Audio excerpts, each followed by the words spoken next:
Financial Planner, presented by BSC, Investors Protection Fund. Hello and welcome. You're watching Financial Planner, and we'll be talking about a very interesting subject, and that's a longevity risk, like Sumeet Vaid, my guest in the studios, calls it. Sumeet, we've talked about morbidity risk in our previous episode, and now you want to talk about longevity risk. This is clearly the risk of outliving a retirement savings, courtesy advancement in medical sciences, and I'd also want to mention inflation. How crucial is this? Because this, I mean, you never know how much is going to ever be enough, right? True. So, Diwali time. Not a great time to talk about risks, but financial planning wise, great time to talk about risks, because the time when you don't think about something is the time when you need to talk about it. Failing to plan is planning to fail, guys. Deliberately we have chosen this topic, not that we want to really psych you guys up, but these are important things to plan. Longevity risk is becoming very pertinent in a country like India. Reason being, we are a young country who will age. We do not have that many old people as other countries in the world have. The second point is we are seeing a rapid increase in the medical advances, sciences advances, resulting in expected life expectancy of Indians going up. Now, imagine a situation that you start working from the age of 25 and work till the age of 55. These are 30 years. And from 55, once you retire, you might live till the age of 85.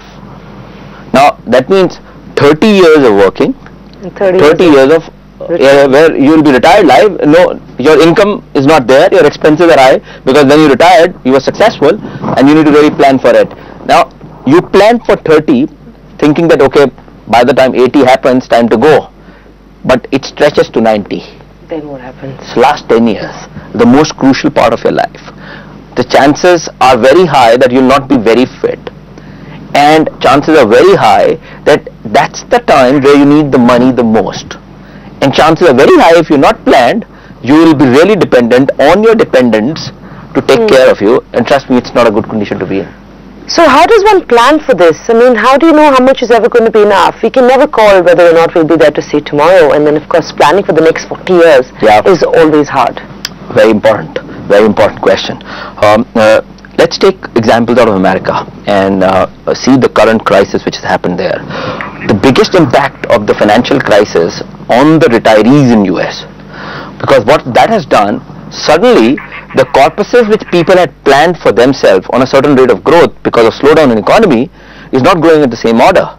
So the bigger risk which Americans have, which they keep happening over a period of time, is they plan their retirement based on a certain economic environment. The economic environment is not same. So now the returns which their investments will generate is not same, but they're already in a retired situation. It's a very scary situation to be, and that's where a lot of lessons are emerging out to be. So one of the lessons which emerge, which we need to be very conscious about, is get the right asset allocation. Okay. What do you mean by right asset allocation? That means usually we are seeing Indians do not have exposure towards equity. Most of the Indian investors are not investing in Indian equities. Forget about anywhere else. We are by nature a country which loves fixed income investments. So traditional investments. Traditional, safe investment, so-called. The safe investment will not take you there, which will help you manage the longevity risk. So you have to get your asset allocation right. You have to get equities right. I'll give you an example which is very, very scary to me. Last month, Indian mutual funds had 5,000 crores of redemption. FI has invested 20,000 crores. Right. You know, either they are right or we are wrong. Most of the time, FI is right. Well, the money is right. Yeah. So you know, asset allocation is very important. That's point number one. The second is, the earlier you do your financial planning, the earlier you start, the better it is. We are seeing most of the Indians start their retirement in late 40s. You know, till that time it's happy-go-lucky, you have other goals, I need to have a house, I need to go on holidays, blah, blah, blah, kind of a thing itself. Or we overspend on children's education. Or we overspend on children's marriage. Very ladki ki shadi hai. I have to call 1,000 Punjabis, you know, who will dance and drink and marry, and here goes 50% of my corpus. I've seen it in my family. Emotional. You can't marry off your daughter at the cost of your retirement, especially if you're going to outlive your savings. You know, come on guys, be practical. One life. It's so scary for me. Last 10 years of your life, you don't know money. And I guess most people do dip into the retirement corpus to look after the short-term or medium-term sort of goals, right? Emotional goals. And that's the problem. So come what may, do not dip into your retirement corpus. You know, don't go into a mundan ceremony of your grandson and spend 50,000 rupees when you can't afford it. So you've got to... You have to have the discipline. You have to have fiscal discipline, and that's why I'm highlighting about longevity risk. It's for especially those grandparents, especially for those parents who really feel, it's about their sons, children, and daughters. If you had that kind of a sense, please plan for it. World around us is changing very, very fast. Even if you really love your children, try and not be dependent on them for a very long period of time. I really mean it. If you really like them or love them, you have any feelings for them, plan yourself financially so that you don't depend. It's much better to spend lesser money on their marriage than being dependent on them for 10 years. Right. Financially, it's much better off. Even they will really thank you over a period of time. So how do you plan for this risk then, Sumeet? The first is, as soon as you become sensitive, you need to start planning for retirement much earlier than what you are usually planning for. So as we said, as soon as you start working in a job, we recently had a youngster, starting investing at 21, 22. That's a great age to start early. And if you haven't started early, please tell it to your sons and daughters to start early retirement. That's one. Once you start planning for retirement early, have a right asset allocation. Invest in equity. You cannot get better return in equity out of other asset class over a longer period of time. Equity requires 10 years, 5 years, that kind of horizon. Gold cannot give you that kind of returns. Gold has given you return, but that's over a 20-year period, it still is less than equity. And fixed income, the safe return, so-called fixed deposit, mera paisa kahin na jaye, that cannot help you in retirement. How do you determine the amount of corpus that would be needed? Because of course you've got your retirement corpus, and then you've got this longevity risk that of course is as crucial and important. How do you determine the kind of corpus one would need? Okay, so two things which we have started. We've gone extra conservative while retirement planning. Now, what conservative in retirement planning is actually aggressive. So conservative in retirement planning means that if you are spending today lakh rupees a month, your post-retirement, we try and make a scenario you'll spend 1.5 lakh rupees a month in today's time. So you add inflation to that. Yeah. So you put a buffer onto that amount. The second thing which we are trying to do with longevity is, so we go and ask this question, what's the usual age in your family people are living up to? Now it's a tough one to really answer. People don't want to think about it, but it does give you an insight. So let's say somebody says, most of the time it's 70, 75 when within our family is a time when people because of old age are going away. We add 20 years to that. Okay. So that means expected life expectation is 95. Now, if God forbid you go early, it's not a bad situation. You have good enough corpus to be left for your children. Yeah, you really love them. We are Indians after all. So what's the problem? So there's no loss. That's true. And when you say you've got to turn aggressive, how much would you be looking to invest? How much was idle in terms of a percentage of one's financial portfolio? So, it's a very important goal. You can't ignore retirement. As I'm saying, start as early as possible. Now, the earlier you start, I don't think the money is going to be a problem, because compounding really works wonders. 21, 22, 23 years of age, if you have a clear 40 years of investing, I think 10,000 bucks a month itself will give you a fantabulous return in a country like India where GDP is continuing to grow, even at 6%. See, a lot of people get worried India is growing at 6-7%. 6-7% of GDP growth along with inflation of 7-8% means nominal GDP of 14-15%.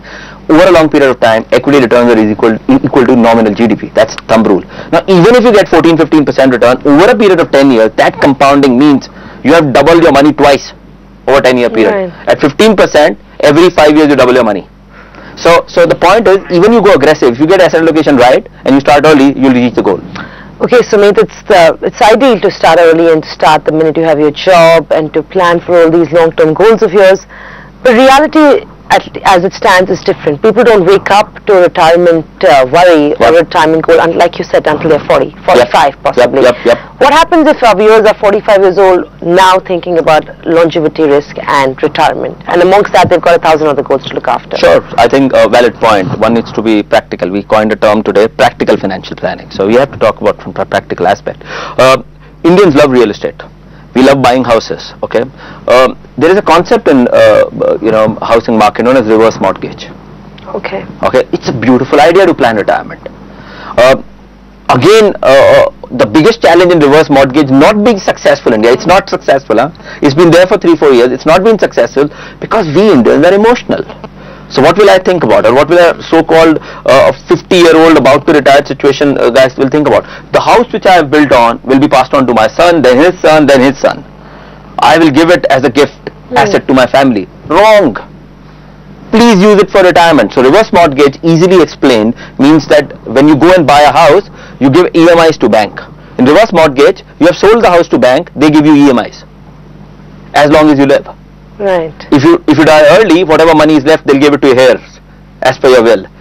If you outlive it, they'll not tell you to vacate the house. Oh, okay. They'll not tell you to vacate the house. There's just no downside.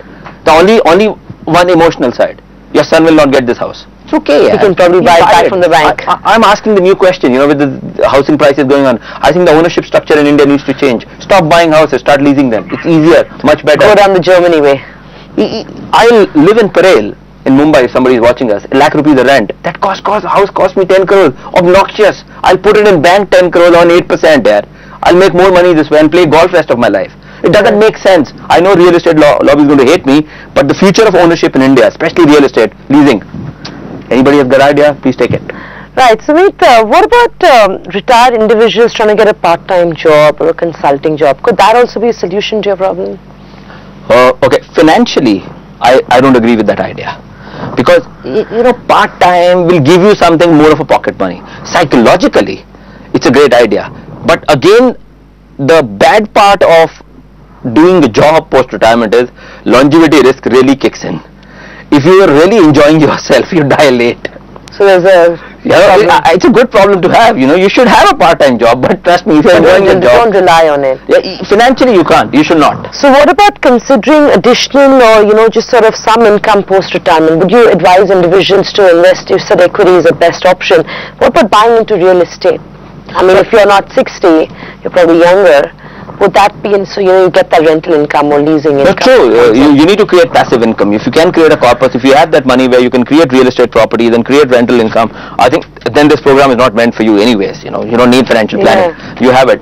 Even for those people who don't have it, they don't have sufficient resources, you need to really go and plan for it. Reverse mortgage is one idea we suggested in terms of that. You need to think about professions which can really create corpus. One of the professions which I am suggesting to a lot of people about to retire is become financial advisors. You have wisdom. You have seen life. It's easy becoming a financial planner. There are courses which SEBI has now. CPFA, Certified Financial Planning. CPFA is a course which is being offered by NISM, and then Certified Financial Planning for FPSB. Do it. Become financial planner. Because of your wisdom, you'll be able to handle young people. And trust me, it's a very well-paying job or a career. Right, that is the advice coming in for you. We'll take a break on that and we'll come back and take some of your financial planning queries, so stay tuned. The Financial Planner, presented by BSC, Investors Protection Fund. Sumeet, we've got a query from Nitin Kumar Shetty. He's about 29 years of age. He's single. And of course, he sent us details of his financial plan.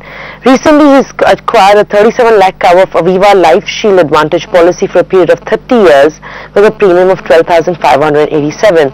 The premium will be returned back after the 30-year time horizon. Please inform him whether this is enough to cover his life or should he require any other policy. He currently earns 13,500 rupees a month as his net salary, and his expenses are about 4,000 rupees. He's given us his portfolio. So he's got LIC Jeevan Astha, LIC Jeevan Varsha, LIC Money Back Policy, Birla Sun Life Saral Jeevan, and he's got investments in mutual funds as well. So he does about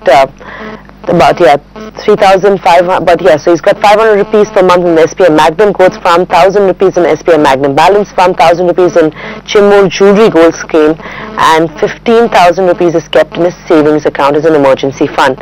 He's got a family floater medical policy as well by the company, which is to the premium of 1.5 lakhs. What do you make of his portfolio and his insurance requirements? Okay, we come to portfolio second. We'll talk about insurance perspective. I think he's having the right thought process. Okay, the only thing is he's getting direction wrong. He looks across to me that he's using insurance as an investment vehicle. Okay, he's got 37 lakh rupees of covers, which for his age and income is not sufficient. I will advise him to take it up to 1 crore, because the earlier you do that, the cheaper it is for you. And do only through term plan. HDFC has a beautiful online term plan, I Protect, HDFC online term plan, which is fantastic. Go for that. Go to HDFC Life Insurance website and do it yourself. You don't need anybody's help also to do that. Once you have sufficient insurance cover, then go and create your goals. And link investments into this. So what you're doing, you're doing fairly good amount of money on a monthly basis. So on a savings rate is quite high. Yeah, he's close to 5,000 plus a month. of what monthly contribution insurance and investment is doing. Only thing is his direction is not right. He's not aligning goals to it. So he needs to identify goals, link asset allocation, how much in equity, how much in debt, towards those goals, and then choose the instruments. Ideally, what he should do is, if he really look at insurance as an investment over a longer period of time, they should fit into the fixed income investments. Because insurance, especially those endowment or traditional plan, do not give you higher return than the fixed income products. So which insurance product should he redeem, in your opinion? Very difficult right now. And I don't want to get into that kind of a suggestion that redeem, because the cost is huge. Ideally, because if you're paid, do not waste your money. And only is from asset allocation, right, look at insurance as a fixed income portfolio. Okay. Because it doesn't give you return more than 6, 7, 8%, and nothing is guaranteed anyway for anybody. Other than that, he should look at equity funds, and that should be done directly through SIPs of mutual fund. Benefit about mutual fund is a lot of flexibility. If you don't like the performance of a mutual fund, you can move from one to another. In insurance, you can't. In insurance, if I'm doing an endowment plan, I get tomorrow a better option, I can't come out of it. So it's not as flexible. But insurance has its own inherent advantages. To the merit of that, it creates a discipline in you. Right. You are forced to invest every month or every year in insurance, because you cannot stop. If you stop, you lose. I think that also works wonders for a lot of people. So even if you want to use insurance as an investment, please do that, but fit the asset allocation on the fixed income side. For equity, use mutual fund, identify your goals, align to that, and do basic term plan from HDFC. What about these SPI mutual funds that he's investing in? Is that a good idea? Again, without goal, I will restrict commenting on the portfolio, because depending on goal and the duration, you have asset allocation emerging in terms of trying to do that. And then in fund, we know everybody has their own day. Right. So, you might see X fund doing well right now. After 3 months, it doesn't. And we're not, as financial planners, trust me, we also don't know which is the best performing fund. You don't know. Nobody knows. Even the fund manager doesn't know what will happen tomorrow. You need to get the fund which does what it says philosophically. So you need to get decent return, you don't need to get the best return. Best return only God knows, and we're not gods. Well, that's the advice coming in for you, Nitin. You've got to just plan better, determine your goals, and then of course go about doing your financial planning and therefore your asset allocation. Insurance is just a fixed cost. It's not to generate any returns, or of course it should not be viewed as an investment. So keep your insurance and investment separate. We'll take a break on that and we'll come back and take some more queries, so stay tuned. The Financial Planner, presented by BSC Investors Protection Fund. Welcome back. You're watching Financial Planner. Sumeet, we've got a query from a colonel who writes in, Colonel Manoj Mohan. He says he's 45 years old and his MF portfolio compromises of the following: DSC BlackRock Top 100, MSFU Contra, ICICI Pru Infra, CAN Multi-Cap, Reliance Regular Savings Fund. All these are one-time investments. In addition, he's investing in HDFC Top 200, Birla Sun Life Frontline Equity, Reliance Diversified Power through an SIP of 4,000 rupees, 3,000 and 3,000 rupees respectively. He has a periodic investment in the gold ETF as well, which is to the tune of about 40 to 50,000 per year for the last 3 years. What are you making of his portfolio, and do you advise him to switch to a general fund as opposed to being invested in the Reliance Diversified Power Fund? Also suggest a suitable fund for an additional 5,000 to 7,000 rupees per month via SIP's investment period is about 8 to 10 years. And then he's got a couple of shares, which of course I don't think you want to talk about. And he's got his insurance as well that he's given to us. He contributes 15,000 towards his PF, which earns an 8 to 8.5% interest. He's got a wife and a daughter, and his goals are as follows: higher studies for his daughter in the next 5 years, her marriage after 8 to 10 years, and his retirement, which is 10 years away. Okay, Colonel sir, my advice to you, and I'm going to tell you the way I do it for myself. I've realized one thing. I, as a normal financial planner, do not understand the equity market in terms of which stock to buy, which sector to buy, which capitalization to buy. I don't have it, okay, because I'm not specialist. Keeping that in mind, what I do is I give my money to the mutual funds to manage, because they are specialized, they're fund manager, they do it 24/7, and they're qualified to do it. Now when I give my money to mutual fund to manage, I also make sure I do not buy into sectoral funds or thematic funds, because again, that's a call is mine. I'm taking a call that whether I should buy an infrastructure fund or a pharma fund or a power fund or this fund. I don't take that call because I think I'm not capable of taking that call itself. So what I do, I give my money to diversified mutual fund schemes, where the fund manager decide which sector, what capitalization, which stocks, what time, when he needs to do, because that's his job. I don't know myself, and I'm telling you honestly, that's how I do it. So I have only 3 diversified funds which I do, but I never stop my SIP. For last 15 years, I've been doing it day in, day out, 22% CAGR till this date.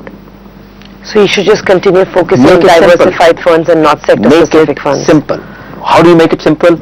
Identify your financial goals, identify an amount. Within that, have an asset allocation. How much in equity, how much in debt, how much in gold. Within equity, which diversified funds you need to take. Diversification is a very important thing. Diversified funds are a very important thing. Stick to them for a long period of time. I'll give you an example. There is a very good mid-cap fund from IDFC, IDFC Premier Equity. Again, a diversified fund where a fund manager chooses a good mid-cap stock spread.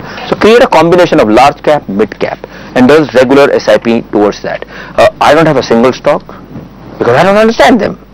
When to buy, what to buy, when to sell, what to sell. I don't know. Similarly for mutual fund. So keeping that principle in mind, I think you need to relook at your portfolio, starting from your goal, starting from your amount, and fit that asset allocation right into this. And when you do that, don't fall into trap of not having any fixed income. Right. Investment Ladder, presented by BSC, Investors Protection Fund. With that, it's a wrap on this edition of Financial Planner. Thanks for watching. The Financial Planner, presented by BSC, Investors Protection Fund.